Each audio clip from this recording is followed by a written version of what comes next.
ఉత్తరాంధ్ర నుంచి పెద్ద పెద్ద నాయకులు ఉన్నారు అధ్యక్ష, చాలా మాట్లాడుతుంటారు అధ్యక్ష. ఉత్తరాంధ్ర అభివృద్ధి అంతా పెట్టుకున్నామని, గతంలో 3 రాజధానుల పేరుతో ఉత్తరాంధ్రను ఎంతో అభివృద్ధి చేశామని, అవన్నీ మిగతా అభివృద్ధి విషయాలు నాకైతే తెలియదు అధ్యక్ష, ఎక్కడ కనిపించదు. కానీ మెడికల్ కాలేజ్ గురించి ప్రధానంగా ప్రస్తావిస్తుంటారు కాబట్టి గిరిజన ప్రాంతంలో నాణ్యమైన వైద్య సేవలు అందించడానికి మన ప్రభుత్వం ప్రయత్నం చేస్తుంది. వాళ్ళు నిర్మించేశామని చెప్తున్నారు అధ్యక్ష. పార్వతీపురంలో కూడా నిర్మించేశారు. పార్వతీపురంలో ఇదే అధ్యక్ష. మీకేమైనా భవనం కనిపిస్తుంది అధ్యక్ష? ఇక్కడ భూమి సేకరణ జరగలేదు అధ్యక్ష, టెండర్లు పిలవలేదు అధ్యక్ష, నిర్మించేశామని నిస్సిగ్గుగా చెప్పుకునే ప్రయత్నం చేస్తున్నారు.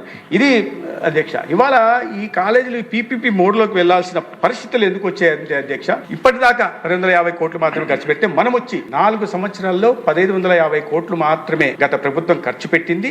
దానికి నబార్డ్ నుంచి, సిఎస్ఎస్ నుంచి, శాస్కి నుంచి నిధులు వస్తుంది. రాష్ట్ర ప్రభుత్వం వాటాను వాడలేదు, ఖర్చు పెట్టలేదు. మన ప్రభుత్వం 786 కోట్లని ఒక్క సంవత్సరంలో అధ్యక్షంలో 786 కోట్లు ఖర్చు పెట్టి మిగిలిన పనులను పూర్తి చేసి వీటిని సేఫ్ క్లోజర్ తీసుకురావడం జరిగింది అధ్యక్ష. ఇప్పుడు పీపీపీ వెళ్లాల్సిన పరిస్థితులు ఎందుకు ఉత్పన్నమయ్యాయి? ఇప్పుడు 6200 కోట్లు ఇప్పుడు ఖర్చు పెట్టాలి పరిస్థితి అధ్యక్ష.